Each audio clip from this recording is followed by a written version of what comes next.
Hi everyone, this is Crystal with Two Girls in a Book. I am doing my first live Fangirl Thursday with Rachael Brownell. We will be talking about some of her books. Currently, Worth the Fight would be what we are mainly talking about.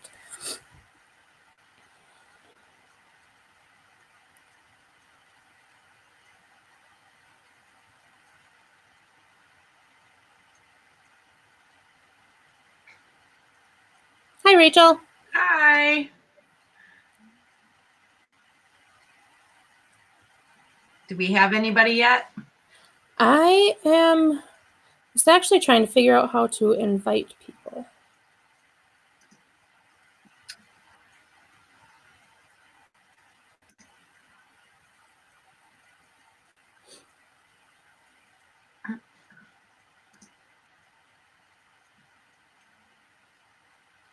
I think we have 3 people, but it might be me, you, and Lynn.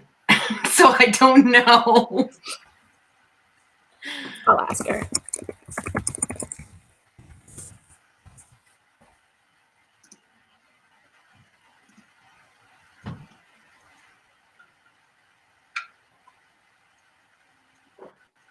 Oh, Candace is here. Hi, Candace.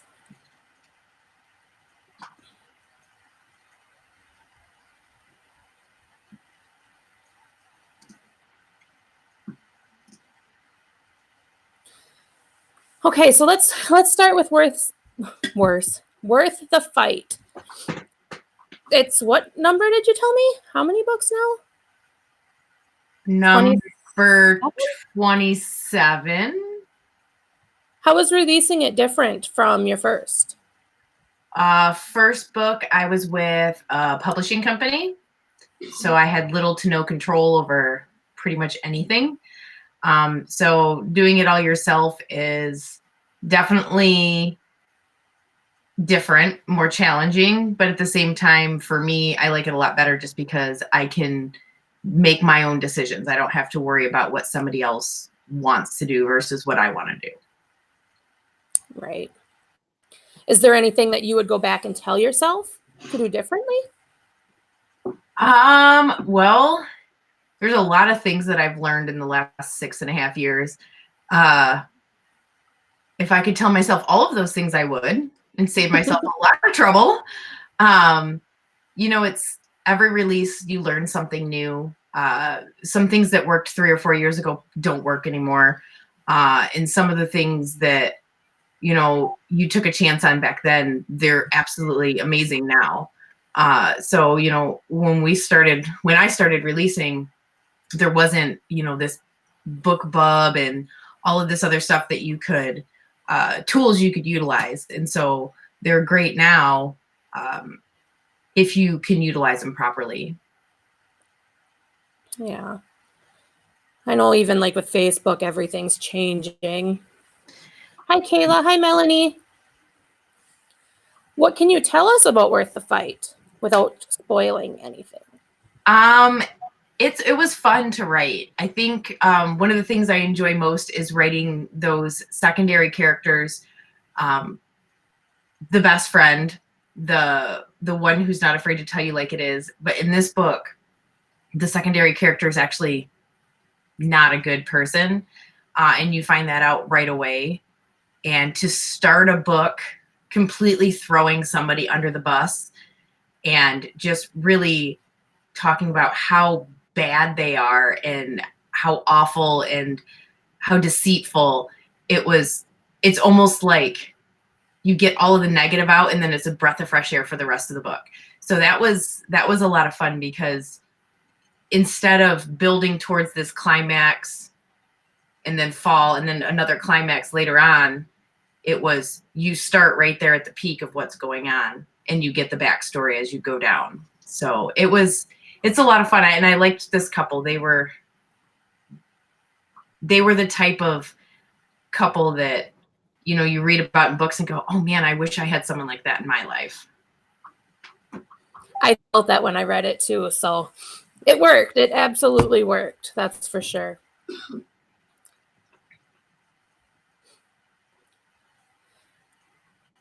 Thank you, Kayla. Candace, did you end up reading this one?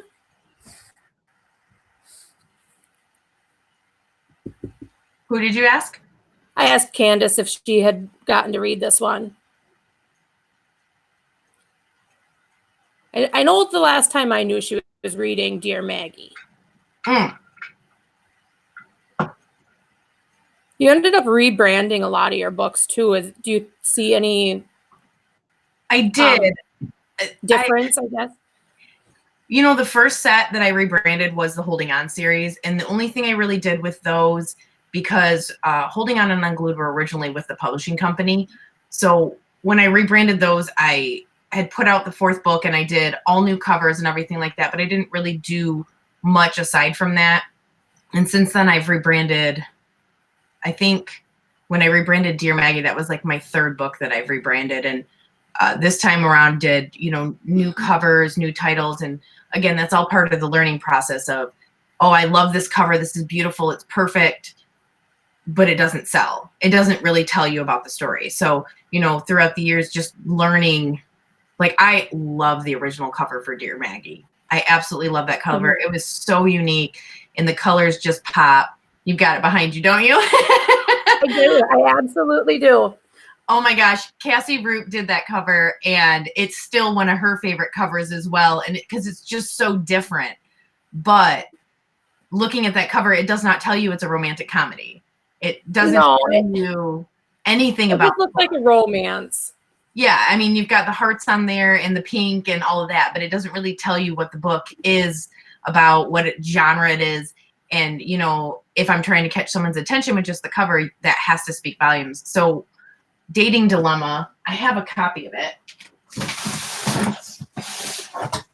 I'll have to get a new one. Thank you. I have all my books in boxes right now for an upcoming event, but Dating Dilemma is the new version of Dear Maggie, and it definitely has a more rom-com feel to it, and you definitely know it's a romance. And so that was, you know, putting more money into an older book to kind of give it a fresh new look. It's never a bad idea. And I've definitely gotten some great feedback on it. So for that, you know, I'll always be grateful.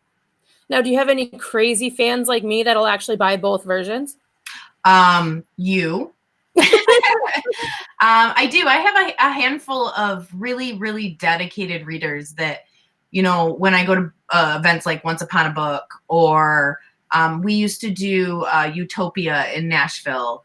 That was a fun event. You know, you'd see the same set of people over and over again, and you form these amazing bonds and you get to know them on a more personal level. And that's the one thing I just absolutely love about events is it's not this message back and forth on Facebook or, hey, join my reader group, promote my book. It's you actually get to know people for who they are aside from their love of reading.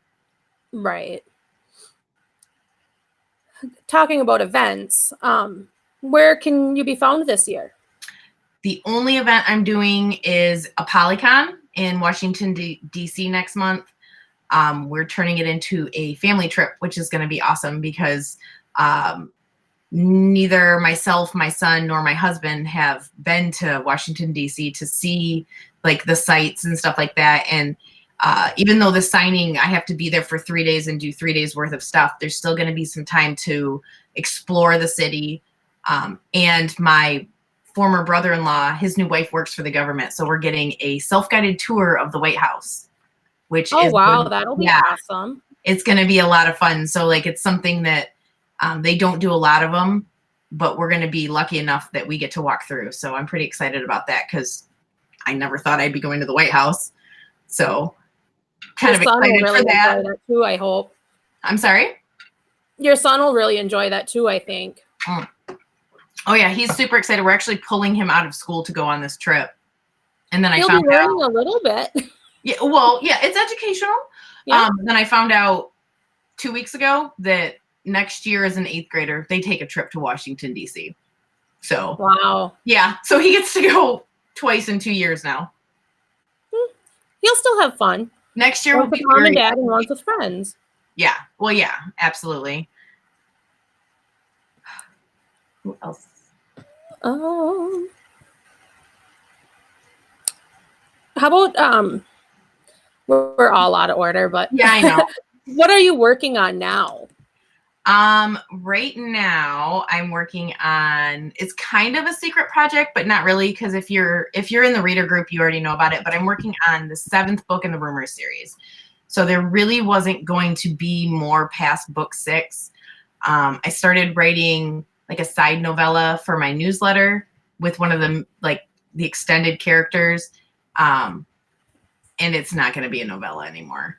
It's just it's expanding into such a larger story, and it goes over almost the span of a year, so I can't really condense it, but it'll only be available in the box set. I'm not doing its own paperback or anything like that. So the Rumor series isn't available right now. It'll be republished starting in April, and it has a brand new look as well. So I have all new covers for that, and then when the box set comes out, the new book will be part of the box set. So you'll be able to get all 7 books in the box. Now, are you going to do that in paperback also, or just ebook? I can't. So Amazon and Ingram Spark, they actually all have a page limit as to how many pages you could fit into one binding.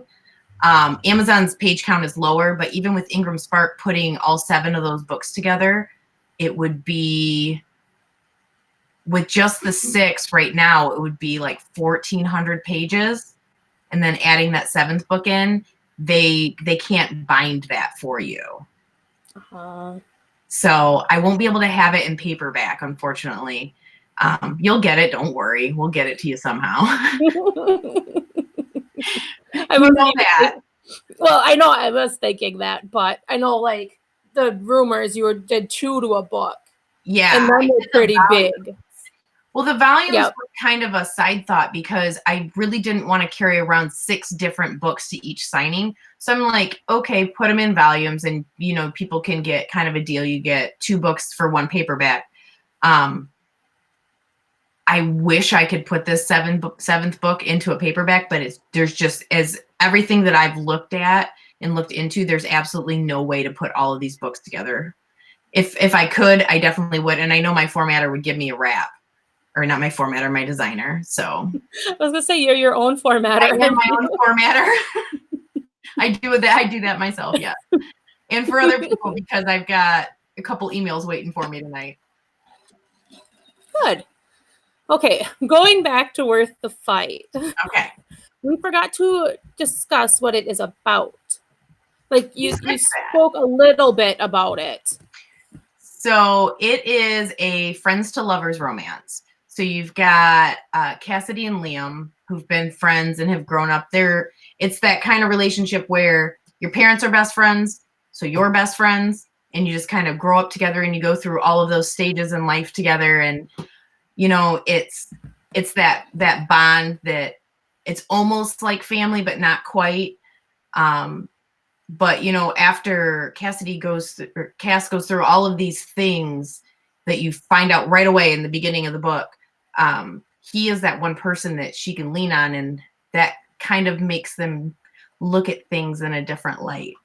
As to, oh, well, you were the first guy I kissed. Never really thought about it before because it was just practice, but now what does that mean? So, they have a long relationship. They're in their 20s, so they've known each other their whole life, and it's really interesting to see how that develops into something so much more. But Friends to Lovers, I think, it's my jam. I love writing them. I love taking these people who they just can't see that chemistry, and then like forcing them into seeing what's actually standing in front of them. Yeah. So sometimes it's the hardest thing to see is what's right in front of you. Absolutely. And, so I'm going to switch topics. The book that I have coming out next month, For All the Wrong Reasons, that's a Friends to Lovers as well. It's different than Worth the Fight, of course, but that one is they're devious, I know Crystal's read it. She's one of my betas. So, and I have one more beta reading it right now, and then Cambria Hebert read it for me. It was fun to write that one because they weren't looking for each other. They were looking in completely opposite directions. They're trying to, the premise of the book is you want what you can't have. And so if you think you can't have it, you're going to want it. You know, I'm on a diet. I can't have chocolate. So someone's going to wave chocolate in my face. And I'm that's all I can think about is chocolate. Well, it's the same premise when you're in a relationship. If someone else is in a relationship, you know, the concept is that you're going to want to be with that person. And so they try and they form this relationship and try and make other people jealous, essentially, to want them so they could have a relationship with them, because everything's supposed to be just all fun and games and fake. And that's where the title comes in. And yep, until all of a sudden it's not. And then you got to figure out what you're going to do with that. So that one's going to be a fun one too. It's again, you have that side character that is just, for lack of a better word, a complete bitch. And it's so fun to write those people because, you know, in everyday life, you come across these people. Like, for instance, I work at a restaurant, so I come across a lot of bitches. And I pull a little bit of these characteristics from each of them and go, okay, this person's great, but I don't like this characteristic about him. And I'm like, I'm going to shove that in a book. So the main character in this one, Kara, there's a gentleman I work with who lives with two girls. So that's, Crystal, you've read the book, so you know that the main character in this one lives with two girls. And I based those two girls off of his roommates and how he absolutely was in love with this one girl until she really started to show her true colors. And so Kara's based on a real person. And I'm going to let a little out of the bag, but you know, I was alluding to the cocaine on the table.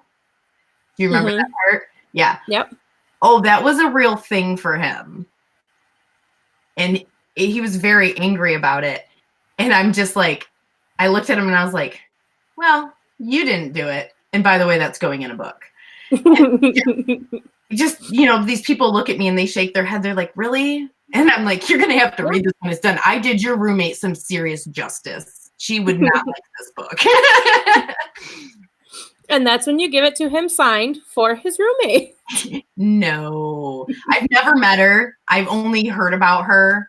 You know, it's not like I go and hang out at their place or anything like that. I'm so much of a homebody. But just hearing all those stories, it's like that's actually what inspired this story. Is he wanted to date her, and I just kept looking at him like, you're an idiot.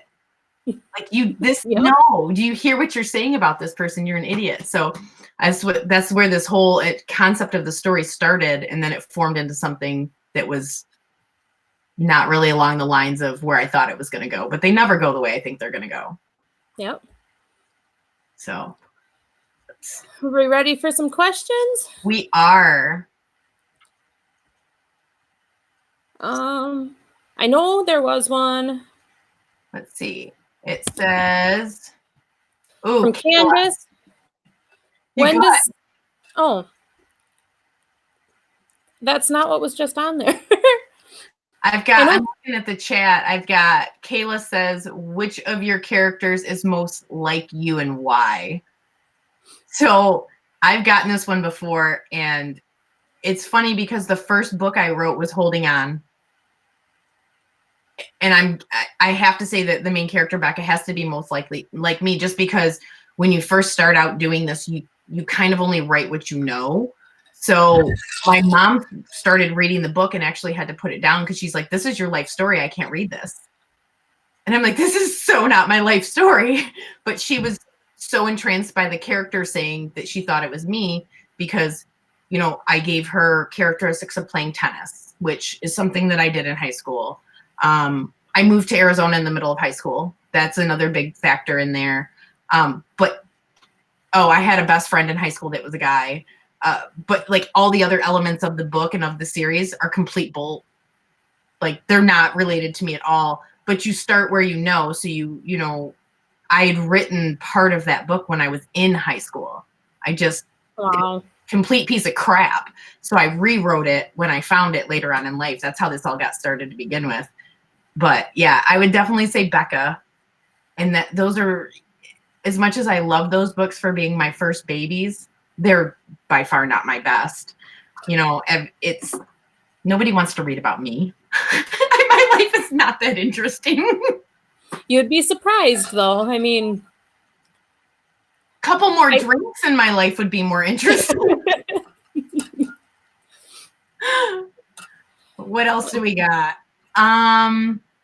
Which of your books was the most difficult to write and which was the easiest? Holy crap. So Saving Bliss, it isn't even available anymore, was the most difficult to write. It took me 2.5 years, which normally a book will take me maybe 6 weeks tops, depending on day job and family life and all of that. But my grandmother passed away when I was writing Saving Bliss, and it was the book that I was working on, like sitting by her bedside while she slept right before she passed. And so like I put that down and walked away and just could not bring myself to do anything with it for a while.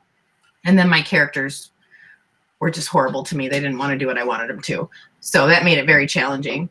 The easiest book to write actually was Lucky 13. It was my first year doing Nano, and I wrote that book in 17 days. It just kind of flowed.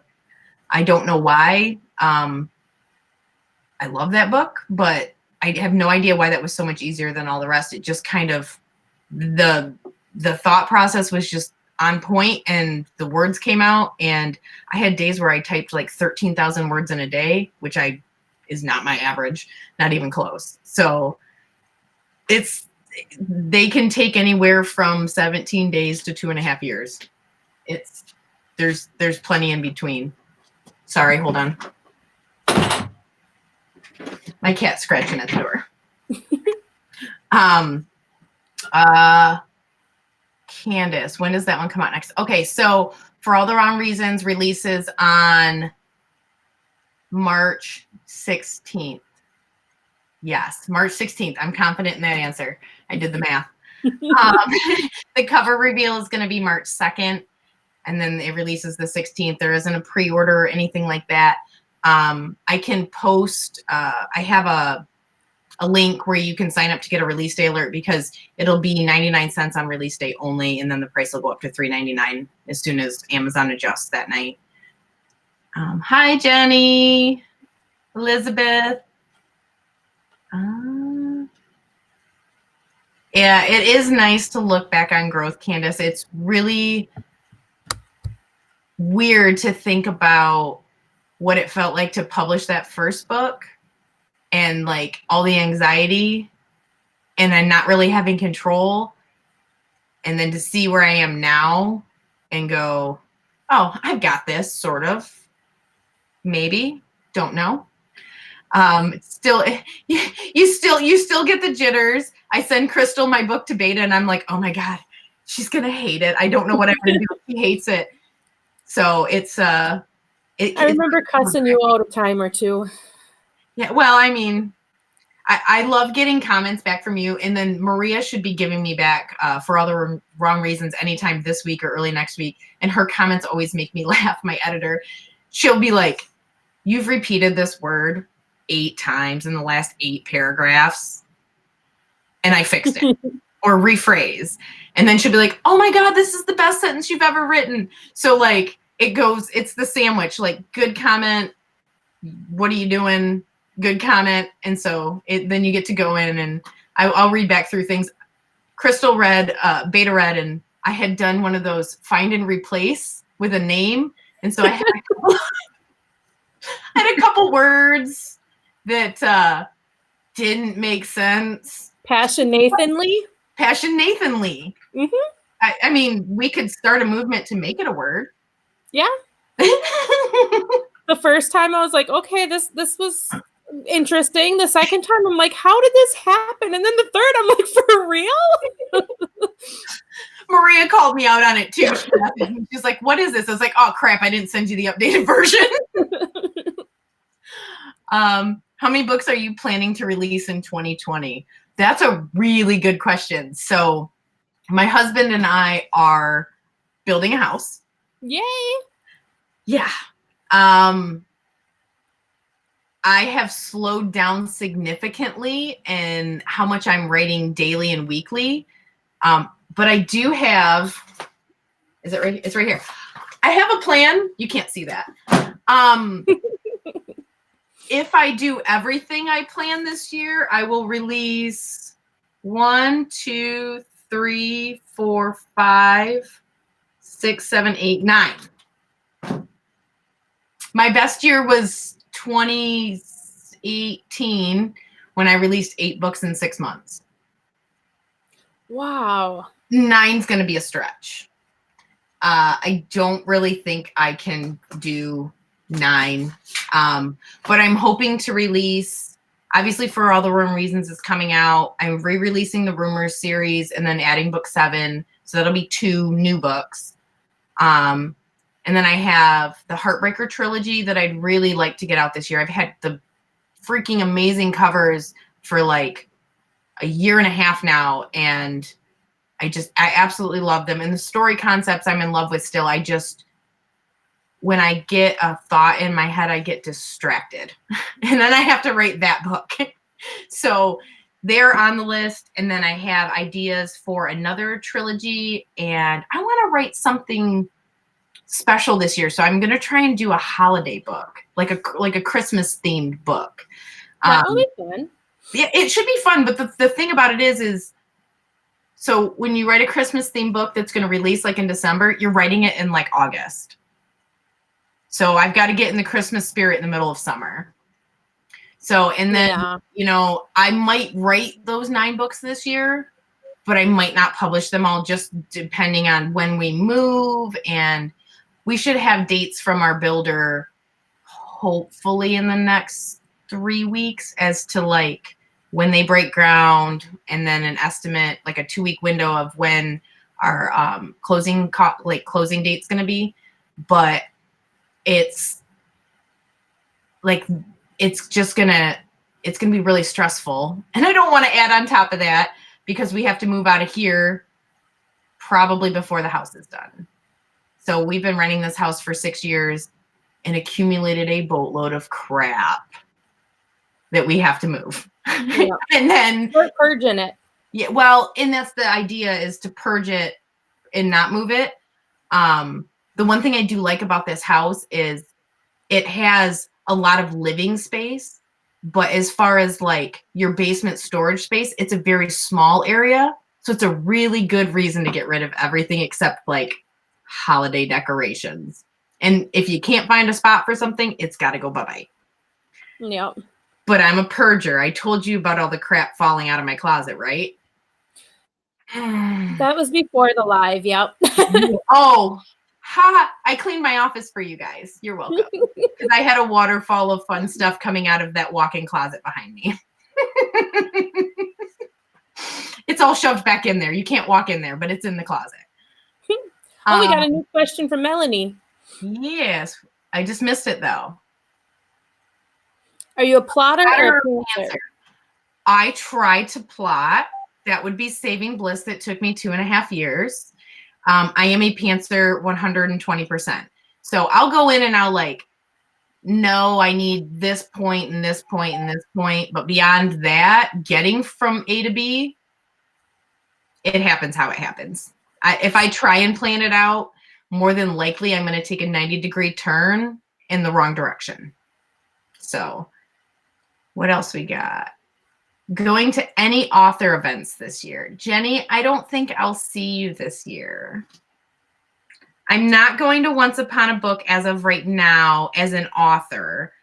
I might go as a reader, or just go for the day and just show up and like say hi to everybody and see everybody. You gotta come see me. I know, I really want to. And if Heather Mullins watches this and she hears this, I'm probably going to get a really irate phone call.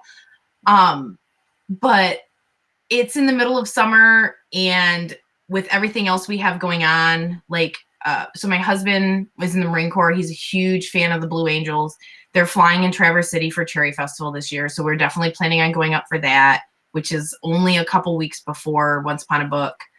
And so and like our birthdays are this summer and our anniversaries this summer. And so there's just, with that in the house and having to move, and there's just no telling. I know. Thanks. Excuse after excuse. I know what I'm doing. I'm going to try. You got to come see me. I promise. I will try to at least come up for the day. If nothing else, maybe I can come up later in the day and we can all go to like dinner or something before you go way far away back up north. Well, Sunday's my birthday, so we plan on staying down in Frankenmuth until Monday morning. So I don't work Sundays. We'll definitely be doing breakfast on Sunday. There you go. There we go. Hi, Casey. It is Jenny's birthday also, so if she's still around, she should do breakfast with us. Yes, for sure. We'll get all the birthday people together because mine is in June. You guys are in July. Do we have any August to balance it out? Anybody? I will try my best to come and see you, Jenny. I promise. We'll hunt you down. Well, it's not like you don't know where I live. I've sent you enough things. You should have my address by now. That's and pretty close. We'll still be here during Once Upon a Book. We won't have to move until, like, our last day here has to be the day my son starts school. That is harsh. Yeah. So we'll be moving out the weekend before. And I don't know where we're going yet. So that should be fun. Because we can't go to the new house. It won't be done. Well, let's not think about that. Back to happy thoughts. You mean you don't want me to have a panic attack right on live TV? No. Oh, come on. All right. It says last call for questions. Anybody else? Those weren't too hard. All right, so before we get off, though, I do want to give away a couple of advanced copies of For All the Wrong Reasons. Ooh. I know. So anybody who wants to read a Friends to Lovers romance, it's not steamy. I know Worth the Fight was steamy. This one is not. I don't know why. It just didn't call for it. So if you want to read an advanced copy, comment, and then I will pick a couple of people to send it to.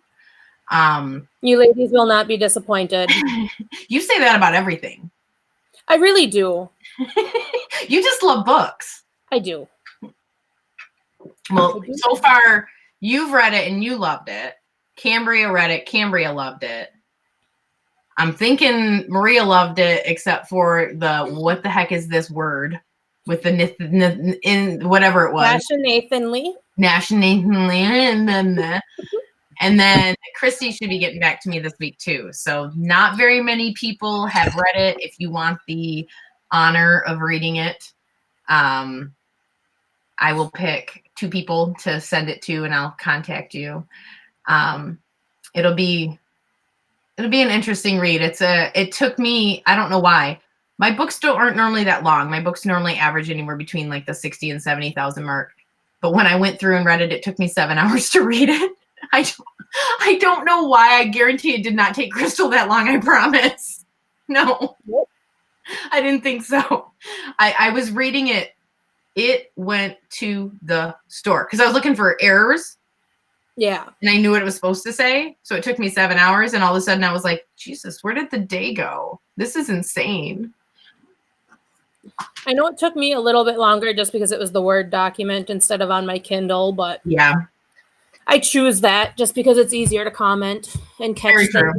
True. I read it, and I read on my Kindle so I could bookmark and highlight and make comments to myself about what the hell were you thinking here? Go back and fix this. You didn't get that version. You got the version after that version. I think that's all of the questions. I think I answered them. I think so too. So there was a couple about what you plan on releasing in 2020. You got that answered. If we want to show your covers that you are rebranding really quick, we can. Okay.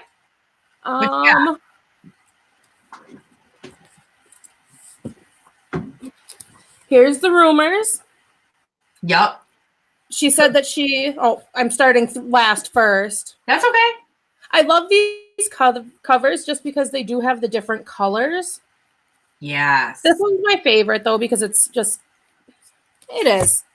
I mean, I really, like I said earlier, you know, when I rebrand, I fell in love with that cover that Marissa made me for the first book before I knew it was going to be a series. And if you think about it and you actually look at the cover, she's doing this. And, you know, the title is Rumours. I'm like, oh my God, this fits so great, but it doesn't say romance. So I had to rebrand it, which it just makes me sad. But the new covers definitely say sexy office romance. I wish I could post a comment. I should have sent Lynn one of the covers as a special like preview, because those are released on August 6th. I don't think I can. I think I could probably find it in our chat real quick on my phone. Let me see here. Let me see if I can attach a picture, because I have them. Where are they, though? I have two computers. So right now I'm on my Mac.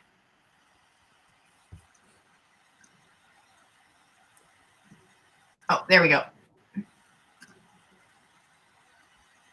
All right. I don't know if either one of you can post that, but so this, Lynn says she can post it. This is the first. Okay. Yep. This one is the first one in the series, and there'll be 7 different covers coming out, all branded to look alike, different colors, new titles, and they definitely have an office romance, sexy, steamy feel to them. And these were the first books that I wrote that really had that heat, like mild heat level to them. Everything before this had been rather YA, young adult kind of. Yeah. These are more adult, first attempt at more adult. And then you read something like Caught in the Storm and you're like, whoa, what is she? That book is the one that I messaged her cussing her out. And my husband even verified, because I did not even finish reading I didn't even get back to the computer to cuss her out. And he is just laughing at me. Look how pretty. Yeah, so that's the first one. So these are done by Emily Wittig. And she did all 7 covers, and they all have the same feel, but you definitely get the office romance, hot and sexy feel to them. Yes. I'm in love with them. She does really amazing things with like the watercolor look. If you've ever seen any of Michaela Smeltzer's books, if they have the watercolor style on the cover, that's all Emily Wittig, and that's what she does best. And she's done a couple of my other covers as well. She did Losing Chelsea, which is I don't have that available right now either. So we do have one more question from Candace. She wants to know if your son's a writer too, or does he enjoy writing? Because sometimes she knows it passes on. He wants to write, but he has the attention span of a 12-year-old boy who's in love with video games.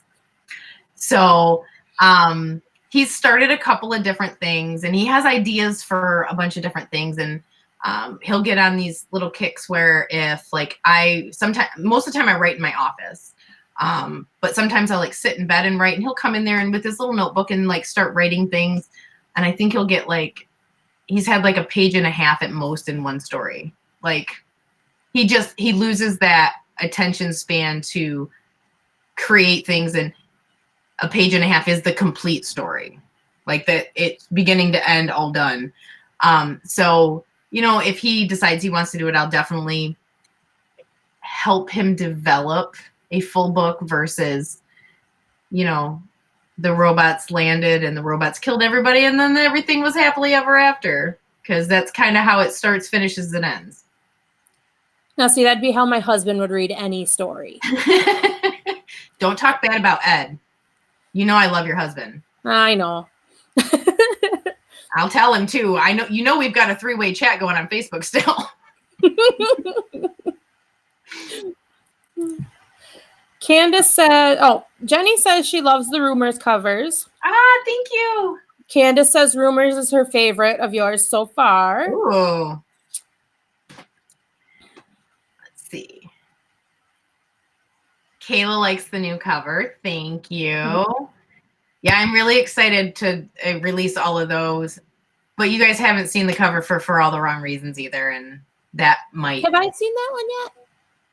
Yes. Yes. Okay. Yes. That might be my favorite cover to date of all my covers.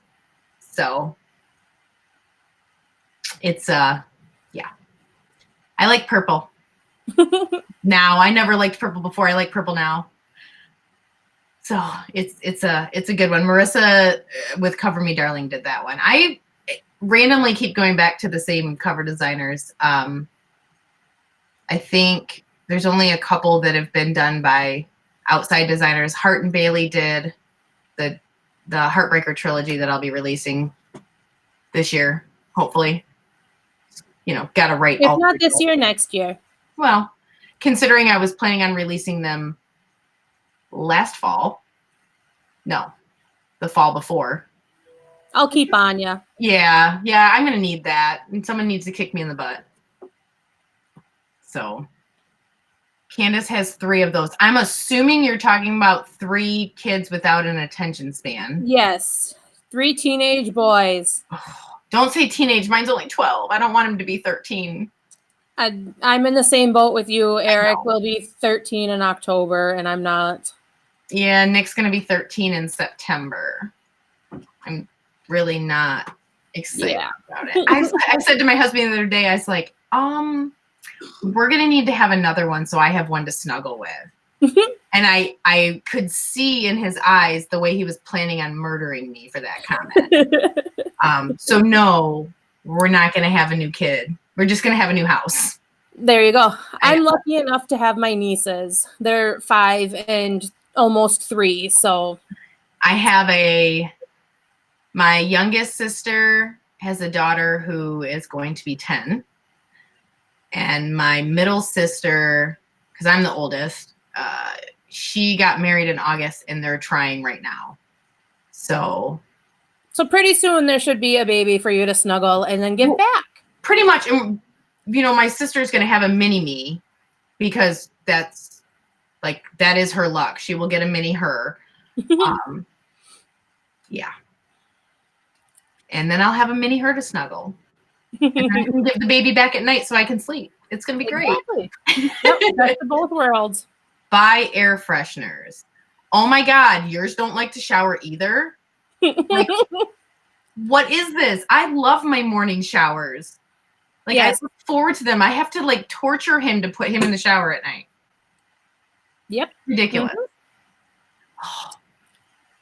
At least I'm not alone there. I mean, we're on, like, an every other night plan, and it's still a problem. Which reminds me, tonight should be that night, probably. So, I'll go fight with my kid when I'm done here. Yay. I know. It looks like that is about it. I'm not seeing any new questions. No? No. I'm so happy you guys joined us, though. Yes. And I were both super nervous about this, just in case you weren't aware. Yep. But I think that's everybody. I'm, like, scrolling. Like, I don't see anything. Yep. Looks like we're ready to call it a night.